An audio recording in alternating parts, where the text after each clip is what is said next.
Hello, আজকে যে চ্যাপ্টারটা শুরু হচ্ছে সেটা হচ্ছে আমাদের জড়বিজ্ঞানের চ্যাপ্টার নাম্বার 4, তাপের ঘটনাসমূহ। সেটার মডিউল 2তে আমাদের একটা বিষয় আছে, সেটা হচ্ছে তাপের পরিবহন।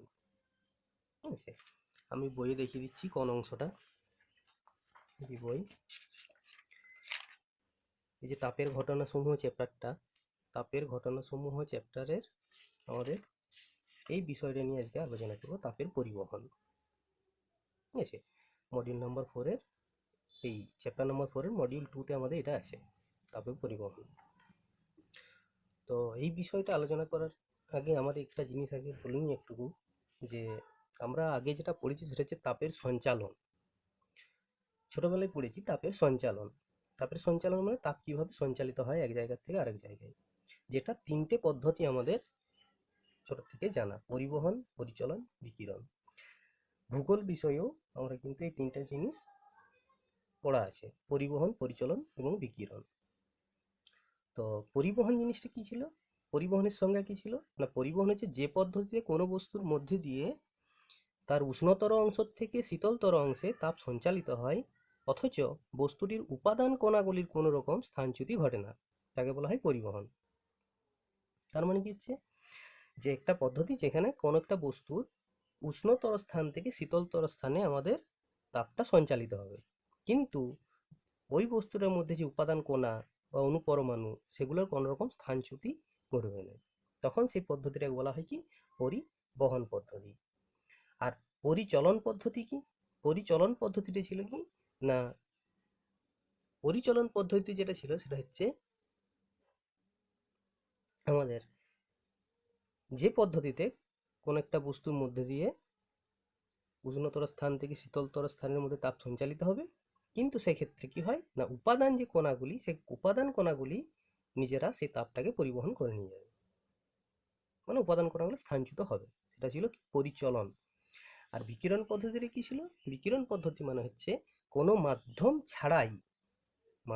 ছাড়াই বা মাধ্যম থাকলেও সেই মাধ্যমটাকে কোনো রকমভাবে ইন্টারাপ্ট না করে যখন এক স্থান থেকে আরেক স্থানে তাপ সঞ্চালিত হয়, তখন তাকে বলা হয় বিকিরণ। কারণ আমরা জানি যে সূর্য থেকে পৃথিবীতে যে পদ্ধতিতে তাপ আসে সেটা কিন্তু বিকিরণ পদ্ধতি, কারণ সূর্য এবং পৃথিবীর মাঝে অধিকাংশ স্থানই হচ্ছে আমাদের শূন্যস্থান। ঠিক আছে, তো আর পরিচলনের উদাহরণ কি? পরিচলনের উদাহরণ, ধরে নিচ্ছি একটা আমি জল ফুটাচ্ছি, কোন একটা পাত্রের মধ্যে আমি জল ফুটতে দিয়েছি। এবার কি করব, সেই পাত্রটায় যখন জল ফুটে তখন প্রথমে তার ফুটতে শুরু করে না, প্রথমে গরম হয়। বললাম একটা গ্যাসের ওভেনে আমি একটা পাত্রের মধ্যে জল দিয়ে সেটা চাপিয়েছি। প্রথমে কি হবে না, পাত্রটা তোলার অংশটায় দেখবো ছোট ছোট ছোট ছোট বুদবুদ সৃষ্টি হয়েছে, দিয়ে সেই বুদবুদগুলো দেখতে থাকবো যে উপর দিকে আস্তে আস্তে উঠছে। ঠিক আছে, তার মানে কি, পাত্রের তোলার অংশটা যে জলটা আছে সেই জলটা সবচেয়ে প্রথমে উত্তপ্ত হয়। তারপর কি হয়, সে তোলার অংশের উত্তপ্ত হয়ে যাওয়া জলটা গরম হয়ে ঠান্ডা হয়ে উপরে উঠে চলে আসে, এবং উপরের যে ঠান্ডা জলটা, সে ঠান্ডা জলটা কি হয় না নিচের দিকে নেমে যায়। ঠিক আছে, এইভাবে কি হয় না, একটা সার্কুলার মোশন চলতে থাকে। যেটা সবচেয়ে ভালো বোঝা যাবে কি না, যখন জলটা ফুটতে থাকে তখন যদি আমরা কয়েকটা কাগজকে ছোট ছোট ছোট ছোট টুকরা করে জলের মধ্যে ফেলে দিই, দেখবো সেই কাগজগুলো একবার উপর দিকে উঠে একবার নিচের দিকে নামে। এই ঘটনাটা কিন্তু ক্রমাগত ঘটতে থাকে। তাহলে এই ক্ষেত্রে কি হচ্ছে না, নিচের অংশ থেকে জলের কণাগুলো বা জলের অণুগুলো কি হচ্ছে, উপর দিকে উঠে আসছে, মানে কণাগুলো স্থানচ্যুত ঘটছে। তাহলে পরিচালন পদ্ধতিতে কণাগুলো স্থানচ্যুত ঘটে, কিন্তু পরিবহন পদ্ধতিতে কিন্তু কণাগুলি স্থানচ্যুতি ঘটবে না। যেমন আমি একটা লোহার বড় একটা রডকে, আমি কি করলাম, একটা বড় একটা লোহার রডকে আমি গরম করতে দিলাম। আমি যদি এই রডটাকে যদি আমি গরম করি, এই স্থানটা গরম করলে প্রথমে কি আমি এই জায়গাতে গরমটা অনুভূত হবে? হবে না। কি হবে না, প্রথমে এই অংশটা প্রথমে গরম হবে, ধীরে ধীরে ধীরে ধীরে সেই তাপটা এখান থেকে সঞ্চালিত হয়ে পড়ে আমার হাতের এই অংশটাতে আসবে, সেটার জন্য কিছুক্ষণ সময় লেগে যাবে। তাহলে তাপটা আলটিমেটলি এখান থেকে এইখানে এলো, কিন্তু এইটার মধ্যে যে কণাগুলো আছে সেই কণাগুলো কি স্থানচ্যুত হচ্ছে? কণাগুলো কিন্তু একই জায়গাতেই রয়ে আছে, এগুলো অনুপরমাণু যে যেখানে ছিল সেখানেই থাকছে। তাহলে এই জায়গা থেকে এই জায়গাতে কণাগুলো স্থান পরিবর্তন না ঘটিয়ে উষ্ণতর স্থান থেকে শীতলতর স্থানে তাপটা সঞ্চালিত হচ্ছে। এই পদ্ধতিটা হচ্ছে পরিবহন। এই পরিবহন পদ্ধতির যে বৈশিষ্ট্য, সেই বৈশিষ্ট্যগুলো আমরা কিন্তু এইভাবে লিখতে পারি। এই পদ্ধতিতে তাপ সঞ্চালনের জন্য একটা মাধ্যম কিন্তু প্রয়োজন। পরিবহন বা পরিচলন এগুলো কিন্তু মাধ্যম ছাড়া ঘটে না। তাহলে পরিবহনটা মাধ্যম প্রয়োজন। আর কি, তাপ সঞ্চালনের সময় মাধ্যমের কণাগুলির কোনো রকম স্থানচ্যুতি ঘটে না। ঠিক আছে, এটাও পেলাম। আর কি, সাধারণত কঠিনের মধ্যে দিয়ে এই প্রক্রিয়াতে তাপটা সঞ্চালিত হয়, কারণ কঠিনের মধ্যে আমরা পরিবহন পদ্ধতিটা বুঝতে পারি। কারণ কি, কঠিনের কণাগুলি স্থানচ্যুতি ঘটে না। ঠিক আছে, আচ্ছা, তাহলে এই যে বললাম পরিবহন, তাপের পরিবহন হয়। ঠিক আছে, তো তাপের পরিবহন যে ক্ষমতা সব পদার্থের ক্ষেত্রে কি একই? নিশ্চয়ই নয়। যেগুলোর ক্ষেত্রে তাপ পরিবহন খুব সুন্দরভাবে হয়, খুব সহজভাবে হয়, খুব দ্রুত হারে হয়, সেগুলোকে বলা হয় কি, তাপের সুপরিবাহী পদার্থ। আর যেগুলোর মধ্যে তাপের পরিবর্তন একেবারেই হয় না, সেগুলোকে বলা হয় তাপের কুপরিবাহী পদার্থ। সুপরিবাহী পদার্থ উদাহরণ কি হবে? আমাদের জানা যেগুলো ধাতু, সাধারণত সোনা, রূপা, তামা, অ্যালুমিনিয়াম, এগুলো হচ্ছে সব তাপের সুপরিবাহী পদার্থ। আর কুপরিবাহী পদার্থ কোনগুলো? না, যেমন কাঁচ, জল, বায়ু। ঠিক আছে, এইসব জিনিসগুলো হচ্ছে তাপের কুপরিবাহী পদার্থ। তো সুপরিবাহী পদার্থগুলো তাপ পরিবহন ক্ষমতা বেশি, আর কুপরিবাহী পদার্থ বা অন্তরক পদার্থ যেগুলো, সেগুলো কিন্তু তাপ পরিবাহিতা মানে তাপের পরিবহন সেগুলো কিন্তু হয় না। ঠিক আছে, তো এই তাপের পরিবহনের আমরা একটা বাস্তব উদাহরণ, আমরা অনেক বাস্তব উদাহরণ আছে, তার মধ্যে একটা বাস্তব উদাহরণ দিই। যখন শীতকাল হয়, ঠিক আছে, শীতকালে একটা লোহার দণ্ড এখানে পড়ে আছে, আর একটা কাঠের দণ্ড পড়ে আছে। একটা কাঠের দণ্ড, একটা লোহার দণ্ড। দুটো দণ্ড, তাদের উষ্ণতা কি হয়? সেম হয়, হবে তো, কারণ পরিবেশের যা উষ্ণতা, শীতকালে যেমন উষ্ণতা থাকে 10 ডিগ্রি, 12 ডিগ্রি, কি 7 ডিগ্রি, 8 ডিগ্রি, যাই হোক না কেন, সেই উষ্ণতাটা দুটার মধ্যেই কিন্তু আছে। ঠিক আছে, এবার আমি কি করব না, হাত দিয়ে ছুঁয়ে দেখব, এটা লোহা, এটা কাঠ। লোহাটাকে আমি যদি ছুঁয়ে দেখি, কি দেখব?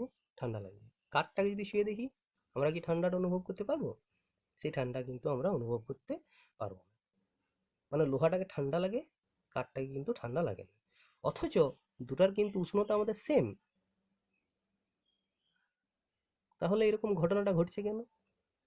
না, ঘটনা ঘটছে তাপের পরিবহনের জন্য। কিরকম? না, যেটা লোহা, সেই লোহাটা হচ্ছে কি, তাপের ক্ষেত্রে সুপরিবাহী পদার্থ। লোহাটা তাপের সুপরিবাহী পদার্থ।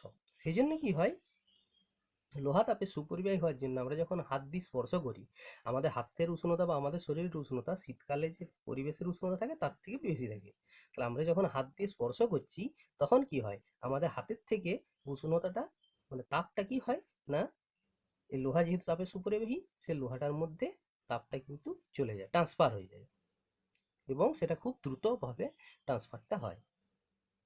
ঠিক আছে, সেই জন্য কি হয়, আমরা সেই ঠান্ডাটা অনুভব করতে পারি। কিন্তু কাঠের ক্ষেত্রে কি হয়, কাঠের ক্ষেত্রে কাঠ হচ্ছে কুপরিবাহী, সেই জন্য সেটাকে আমরা যদি হাত দিয়ে সেটা স্পর্শও করি, তাহলে কিন্তু আমরা সেটা কিন্তু বুঝতে পারবো না।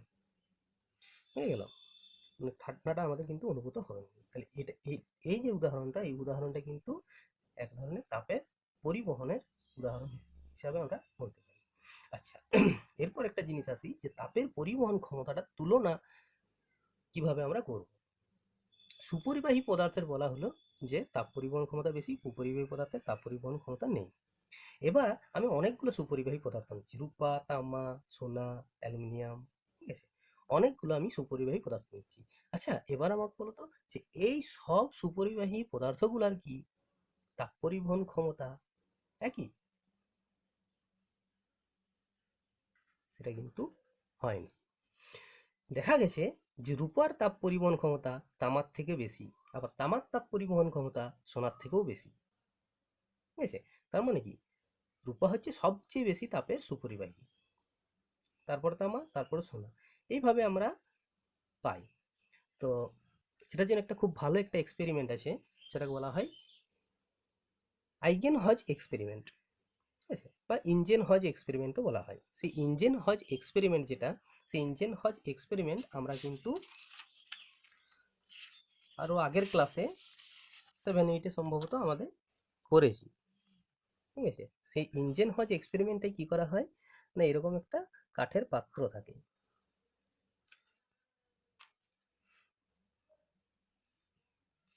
এরকম একটা কাঠের পাত্র থাকে, যে কাঠের পাত্রটার মধ্যে সামনের দিকে কতকগুলো ফুটো করে দেওয়া থাকে, ঠিক আছে। এবং এই প্রত্যেকটা ফুটা দিয়ে কি করা হয় না, প্রত্যেকটা ফুটা দিয়ে আমাদের একটা করে ধাতব দণ্ড, সমান দৈর্ঘ্য এবং সমান প্রস্থচ্ছেদ বিশিষ্ট ধাতব দণ্ডকে এখানে প্রবেশ করিয়ে দেওয়া হয়।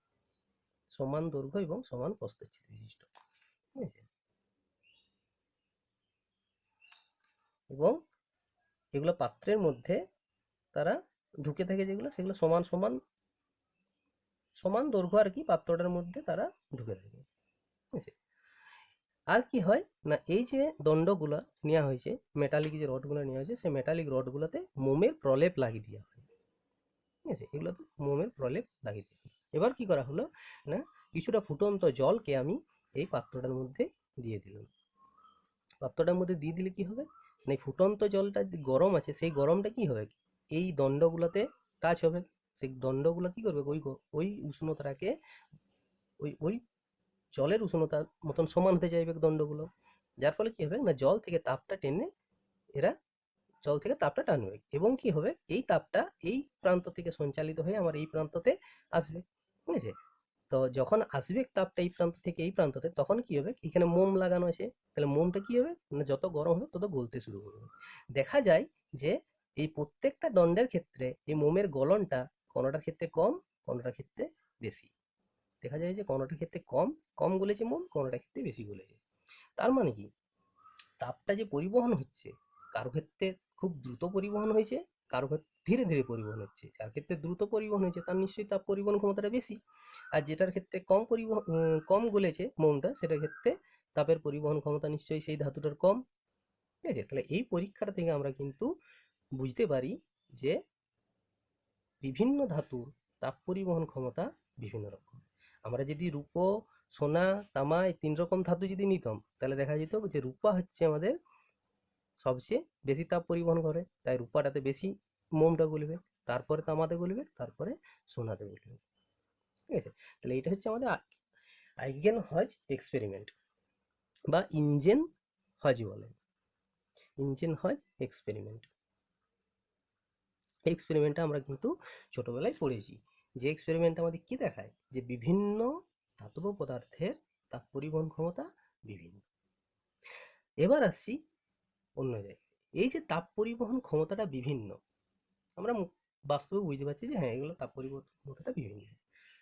তো আমাদের বিজ্ঞানে এটা নিয়ে কাজ করতে গেলে তাপ পরিবহনের যে ক্ষমতা, সেটাকে একটা মান আকারে আমাদেরকে দেখতে হবে, তাহলে আমরা কি করব না, একটার সাথে আরেকটাকে তুলনা করতে পারবো, সুবিধা হবে। তাহলে একটা রাশি আমাদেরকে নির্ণয় করতে হবে, যে রাশিটা আমাদের কি করবে না, এই তাপ পরিবহন ক্ষমতাটাকে প্রকাশ করবে। সেরকমই একটা রাশি আমাদের আজকে পড়ার বিষয়। এটাই হচ্ছে এই চ্যাপ্টারটার মূল আসল জায়গা। সেটা হচ্ছে কি, তাপ পরিবাহিতা, বা অনেক সময় এটাকে বলা হয় তাপ পরিবাহিতাঙ্ক।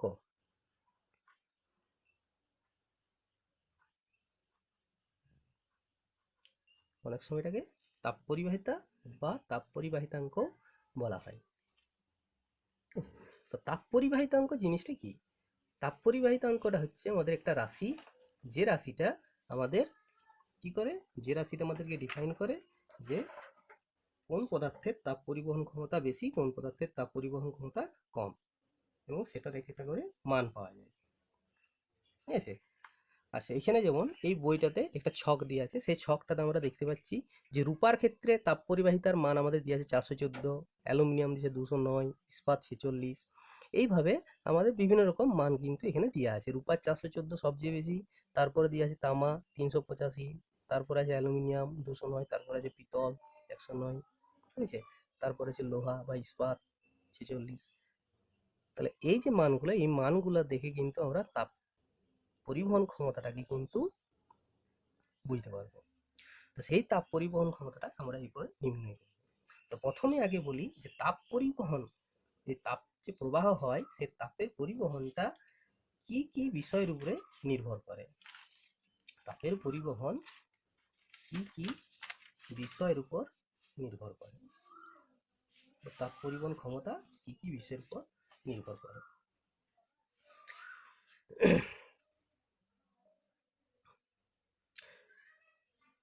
আমি ধরে নিচ্ছি যে এরকম একটা আয়তাকার একটা ধাতব প্লেট আছে।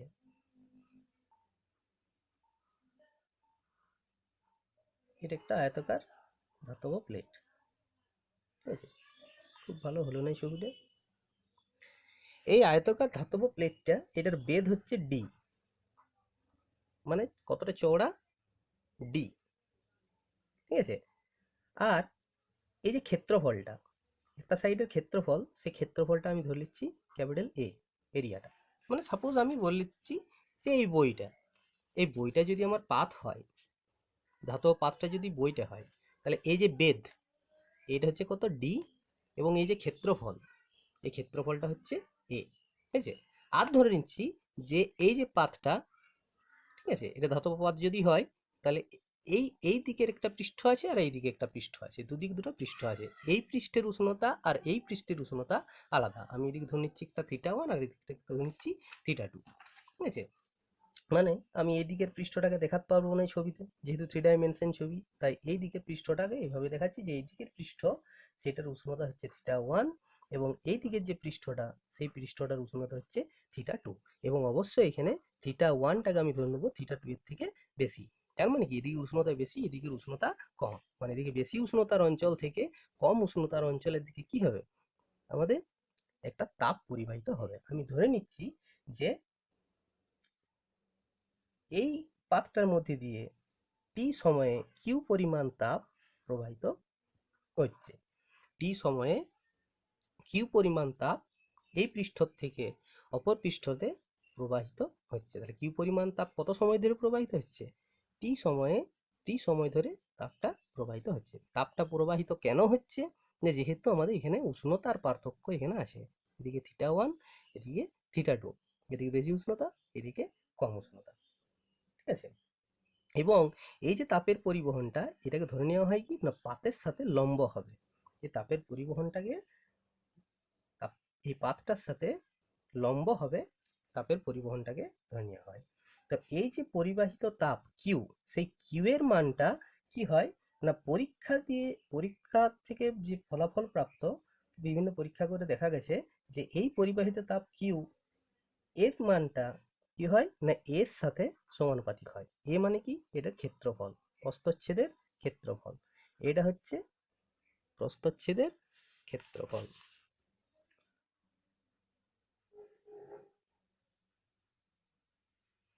আর ডিটা হচ্ছে পাতের বেধ, ঠিক আছে? তাহলে কিউটা কি না, এর সাথে সমানুপাতিক, 1 নাম্বার। 2 নাম্বার কি বলতে পারি, এই কিউটা এই উষ্ণতার পার্থক্যের সাথেও সমানুপাতিক। উষ্ণতার পার্থক্য মানে কি, উষ্ণতার পার্থক্য বলতে এখানে θ2 মাইনাস θ1, ঠিক আছে?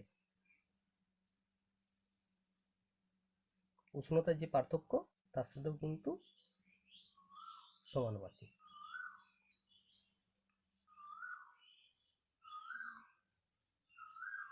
সেখানে আমি একটু উল্টা ধরো, এটা θ2 ধরি, এটা θ1 ধরছি, θ2 গ্রেটার দেন θ1, ঠিক আছে?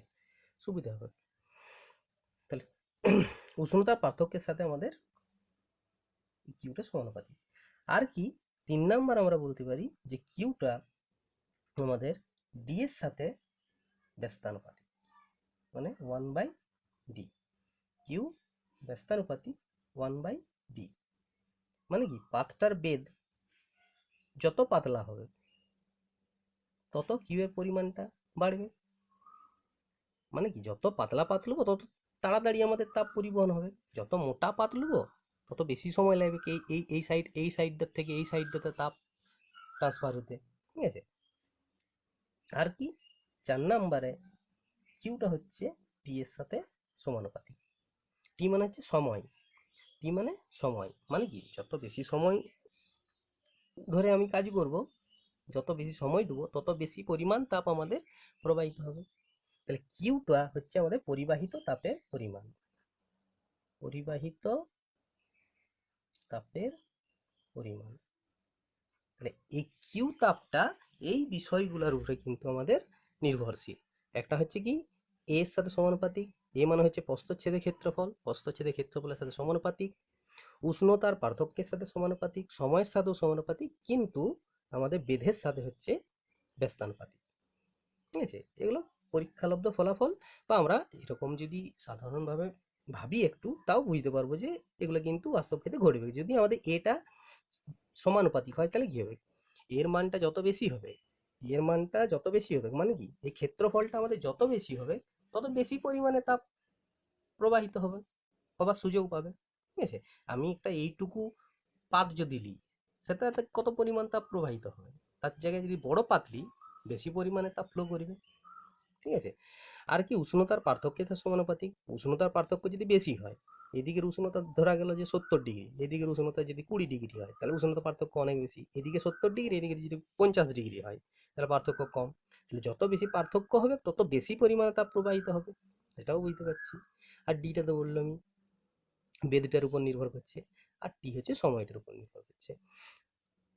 তাহলে এইগুলো হচ্ছে আমাদের পরিবাহিত তাপের পরিমাণটা কি কি বিষয়ের উপর নির্ভর করছে। তাহলে এইগুলাকে আমি কি করব, এখন যৌগিক ভেদের সূত্রানুযায়ী আমি এগুলোকে সব একসাথে সমন্বয় করে দিতে পারি। তাহলে কি লিখতে পারি, কিউ সমানুপাতিক A theta two minus theta one T, এগুলো সব উপরেই থাকবে, আর ডিটা শুধুমাত্র নিচে থাকবে। ঠিক আছে, এইটা আমরা লিখতে পারি। আচ্ছা, সমানুপাতিক তুলতে গেলে আমাদের কি দিতে হয়, একটা ধ্রুবক দিতে হয়। এখানে কি ধ্রুবক দেবো না, কে। তাহলে K A theta two minus theta one T divided by D. এই যে ফর্মুলাটা পেলাম, এই ফর্মুলাটা কিন্তু আমাদেরকে মনে রাখতে হবে।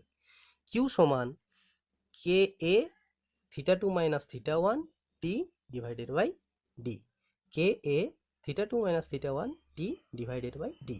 এই যে কে সমানুপাতিক ধ্রুবক ধরলাম, এই কেটাই হচ্ছে কি না, কেটাই হচ্ছে, কেটাকেই বলা হয় তাপ পরিবাহিতা বা তাপ পরিবাহিতাঙ্ক, এটাকেই বলা হয় তাপ পরিবাহিতা বা তাপ পরিবাহিতাঙ্ক।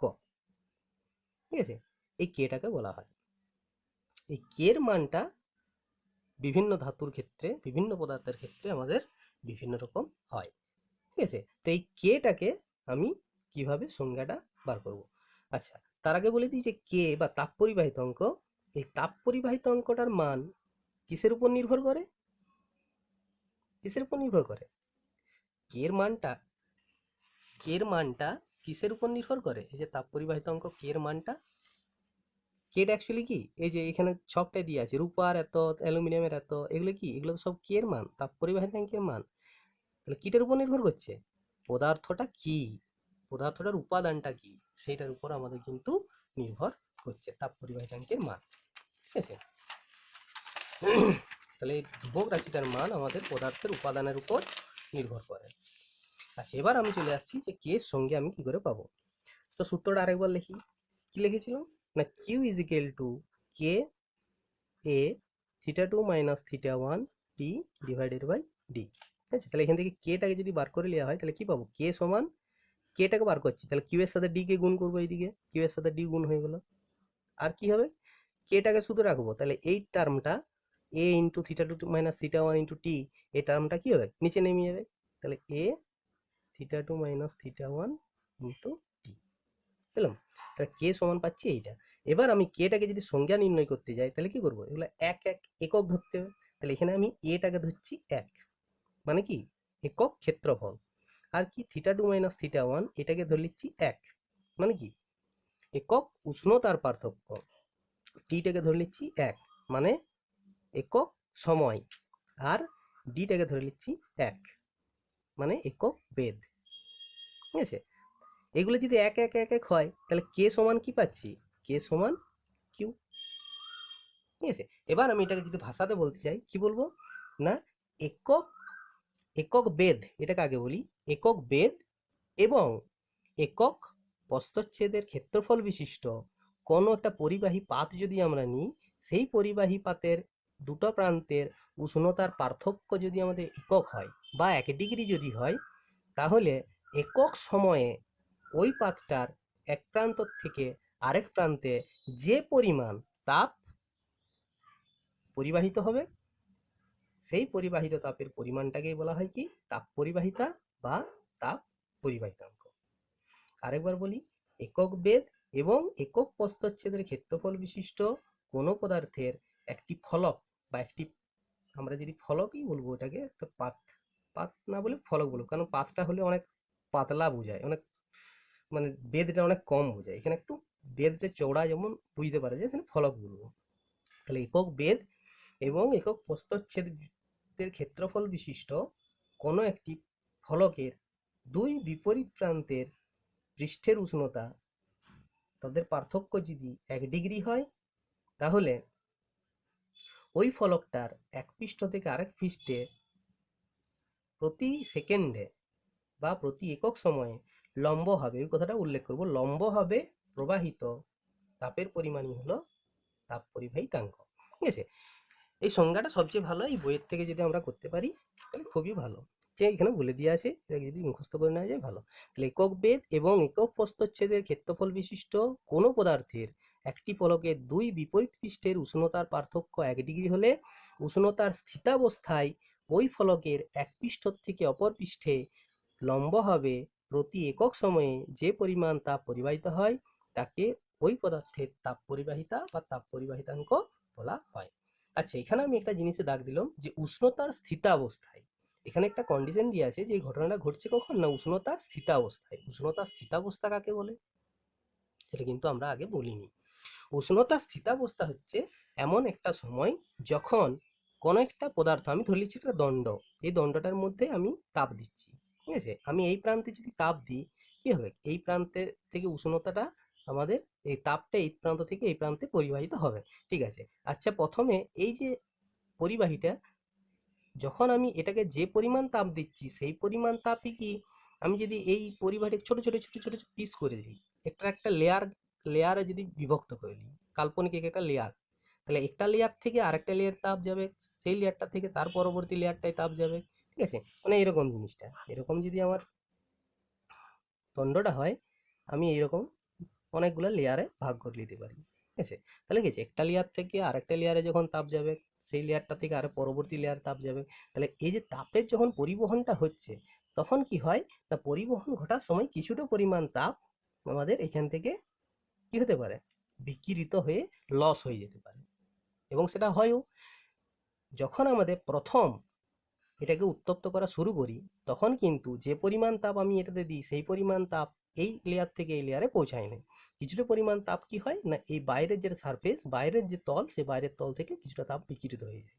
ঠিক আছে, তো কতক্ষণ বিকিরিত হবে না, যতক্ষণ না এইটার উষ্ণতাটা, পুরা তলটার উষ্ণতা যতক্ষণ না সেম হচ্ছে। ঠিক আছে, সেই জন্য কি হয়, আমাদের কিছুক্ষণ সময় পর দেখা যায় যে আমাদের ওই বিকিরিত তাপ ছাড়াও, বিকিরিত তাপটা বাদ দিয়েও, মানে যে পরিমাণ তাপ আমরা এই এই তলে দিই সেই পরিমাণ তাপ আমার ওই ওই তলে পৌঁছে যায়। ঠিক আছে, মানে এটার উষ্ণতা বৃদ্ধি ছাড়াও এখানে কি হচ্ছে, আমাদের উষ্ণতাটা বৃদ্ধি পাচ্ছে, যখন আমি তাপ দিচ্ছি তখন এইগুলো প্রত্যেকটার উষ্ণতা বৃদ্ধি পাচ্ছে, প্রথমে এইটার উষ্ণতা বৃদ্ধি পাবে। ঠিক আছে, এই এই যে অংশটা, এই অংশটার উষ্ণতা পুরোপুরি, মানে যে পরিমাণ জায়গায় পৌঁছানো প্রয়োজন সেই উষ্ণতাটা হওয়ার পর তবেই আমাদের দ্বিতীয়টাতে তাপটা পরিবাহিত হবে।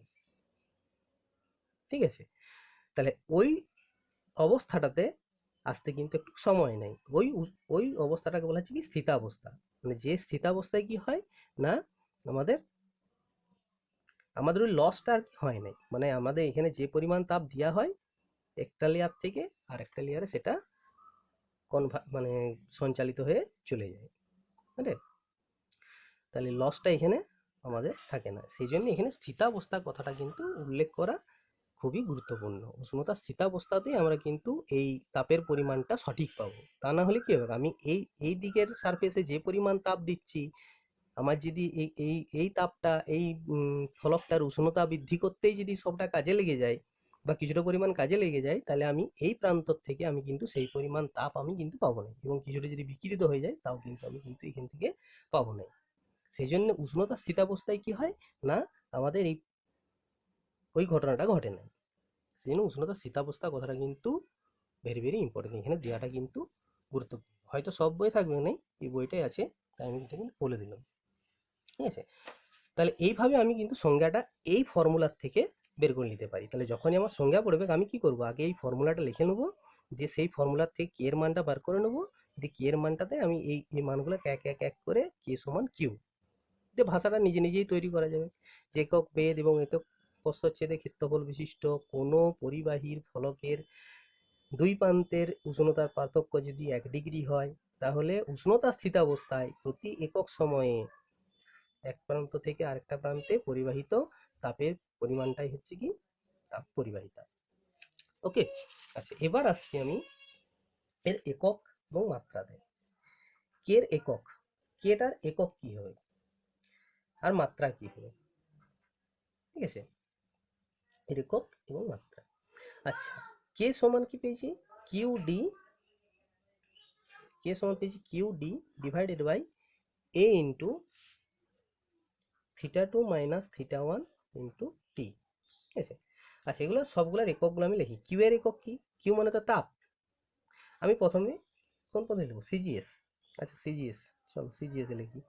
সিজিএস এ কিউ এর একক কি, কি হয়, ক্যালোরি, ক্যালোরি। ওকে, ডি মানে কি, ডিটা হচ্ছে বেদ, বেদ কিসে মাপা হয়, সেন্টিমিটারে সিজিএস পদ্ধতি, তাহলে সেন্টিমিটার ডিভাইডেড বাই এ মানে কি ক্ষেত্রফল, ক্ষেত্রফলটা কিসে মাপা হয় সেন্টিমিটার স্কোয়ার সিজিএস পদ্ধতিতে, ইন্টু θ2 মাইনাস θ1, এটা কি উষ্ণতার পার্থক্য, উষ্ণতা আমাদের কিসে মাপা হয় ডিগ্রি সেন্টিগ্রেডে, তাহলে ডিগ্রি সেন্টিগ্রেড ইন্টু টিটা কিসে মাপা হয় সেকেন্ডে। তাহলে এটা পেলাম, এখানে একটা সেন্টিমিটার কিন্তু আমাদের কেটে যাচ্ছে, তার মানে কি পাচ্ছি এটা আলটিমেটলি ক্যালোরি, উপরে শুধু ক্যালোরি দিয়েছে, এবারে নিচের গুলো উপরে তুললে কি করবো টু দি পাওয়ার -1 করবো, centimetre to the power -1, degree centigrade to the power -1, second to the power -1। তাহলে এটা পেলাম আমি সিজিএস পদ্ধতিতে কে এর একক, calorie, degree centigrade to the power -1, centimetre to the power -1, second to the power -1। এগুলো আগে পরে লিখলেও কোনো ক্ষতি নাই। ঠিক আছে, এটা পেলাম সিজিএস এ।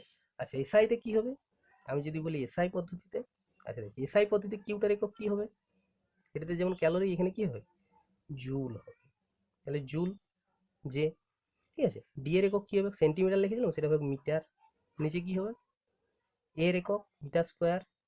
আচ্ছা উষ্ণতার পার্থক্যটা কি লিখবো কেলভিন, আর এটা টাইমটা সেকেন্ড, তাহলে এখানে একটা মিটার কেটে যাচ্ছে, তাহলে আমরা আলটিমেট কি পেলাম joule metre to the power -1, kelvin to the power -1, আর সেকেন্ড টু দি পাওয়ার -1। ঠিক আছে, এটা হচ্ছে এসআই পদ্ধতিতে আমাদের কে এর একক, joule metre to the power -1, kelvin to the power -1, second to the power -1। আবার এখানে দেখতে পাচ্ছি joule per second, joule second to the power -1 মানে কি জুল পার সেকেন্ড, তো joule second to the power -1 মানে হচ্ছে joule per second. Okay, joule per সেকেন্ডটাকে আমরা আমার কি বলি ওয়াট বলি, ওয়াটটা কিসের একক ক্ষমতার একক, ক্লাস 9 ছিল ওয়াট হচ্ছে ক্ষমতার একক, একক সময়ে যে পরিমাণ কৃতকার্য হয়, ঠিক আছে, কার্য বা শক্তি একই তো জিনিস, এখানে তাপ বলতে তাপ শক্তি, তো এখানে আমি তাপের একক লিখছি জুল, কার্যের এককেও জুল, শক্তির এককেও জুল, একই তো জিনিস, তাপ মানেই কার্য, কার্য শক্তি, তাপটা তো শক্তি। ঠিক আছে, তাহলে জুল পার সেকেন্ড, ঠিক আছে, কৃতকার্য, কৃতকার্য বাই সময়, সেটাই হচ্ছে ক্ষমতা, সেই ক্ষমতার এককটা কি ছিল ওয়াট ছিল, তাহলে জুল পার সেকেন্ডটাকে আমরা আবার লিখতে পারি কি ওয়াট হিসাবে, তাহলে এটাকে লিখবো ওয়াট, ওয়াট, আর এটা যেমন আছে watt metre to the power -1, kelvin to the power -1, এই এককটা কিন্তু আমাদের খুবই ইম্পর্টেন্ট।